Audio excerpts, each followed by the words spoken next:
Good afternoon, Professor Pittman here with key number 6. Key number 6 says build on past successes. Everyone has had some measure of success. Build on that. How did you do it? How can you make it happen again? Visualize that success again. You know, so often in my mind, a person thinks that when things aren't going so well, they got to change everything. But if you did, in fact, enjoy a degree of success in the past in any endeavor that you ensued in the past, look closely at it and ask, okay, what was it that I was doing? And perhaps what else could I add to my efforts to get an even bigger result? You know, for example, in Jiu-Jitsu, one of the great things that my Jiu-Jitsu experience has taught me is how to build on what works and get rid of what doesn't, all while moving forward and forward the action and training. And what's amazing to me is, you know, even in different areas of life, as people are forwarding the action in the different areas of their life, you know, they still do what doesn't work. You know, most people will default back even to what I call bankrupt strategies or bankrupt beliefs, and that's where you get sucked back into a doctrine that leaves you powerless. You know, most people have, you know, they have a success or have had some success to some degree after having tried something new, and then they stop doing that new stuff and they go back to what they used to do because they didn't build on a past success.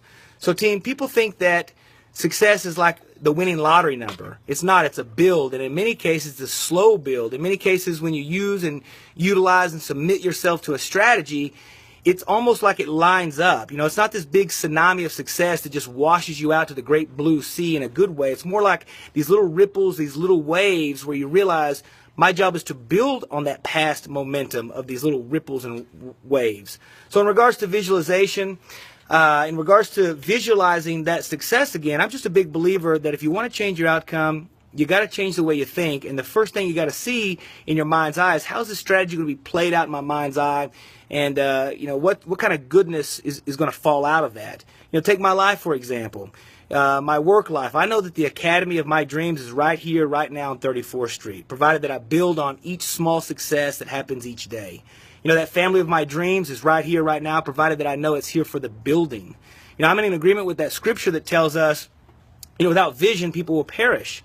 You know, perhaps you have a special relationship that you cherish and you want to make the very best of it long term. You know, you've got to get a strategy in your mind's eye to help let grace drive it. You know, forgiveness strategy. Forgiveness is always going to turn that bad thing into a good thing. You know, I've just learned that when someone or myself has decided to give up my demand for justice, and I realize, you know what, I am dissatisfied, that I am going to start making those intentional choices.